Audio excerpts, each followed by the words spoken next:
Ms. Ocasio-Cortez. Thank you, Mr. Chair. Mr. Cohen, I'd like to quickly pick up on some previous lines of questioning before getting into my own, so I may go a little quickly to get it all in 5 minutes. First, my colleague from Vermont had asked you several questions about AMI, the parent company of the National Enquirer.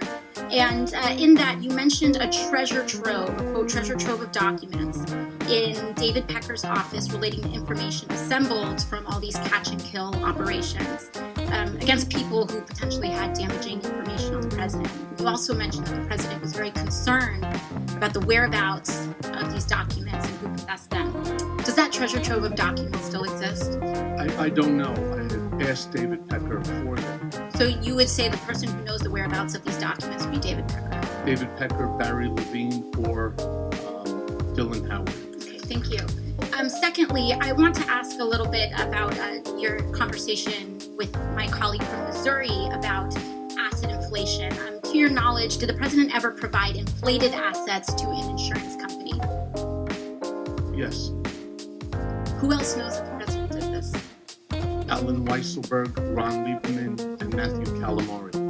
And where would the committee find more information on this? Do you think we need to review his financial statements and his tax returns in order to compare them? Yes, and you find it at the Trump board. Thank you very much. The last thing here, the Trump Golf Organization currently has a golf course in my home borough of the Bronx, Trump Links. I drive past it every day, going between the Bronx and Queens. In fact, the Washington Post reported on the Trump Links Bronx course in an article entitled "Taxpayers Built This New York Golf Course and Trump Reaps the Rewards." That article is where many New Yorkers and people in the country learned that taxpayers spent $127 million to build Trump Links in a, quote, generous deal, allowing President Trump to keep almost every dollar that flows in on a golf course built with public funds. And this doesn't seem to be the only time the president has benefited at the expense of the public. Mr. Cohen, I want to ask you about your assertion that the president may have improperly devalued his assets to avoid paying taxes. According to an August 21st, 2016 report by the Washington Post, while the president claimed in financial disclosure forms that Trump National Golf Club in Jupiter, Florida, was worth more than $50 million, he had reported otherwise to local tax authorities that the course was worth, quote, no more than $5 million. Mr. Cohen, do you know whether this specific report is accurate? It's identical to what he did at Trump National Golf Club and the prior club. Do you know, to your knowledge, was the president interested in reducing his local real estate bills, tax bills? Yes. And how did he do that? What you do is you deflate the value of the asset and then you put in a request to the tax department for a deduction. Thank you.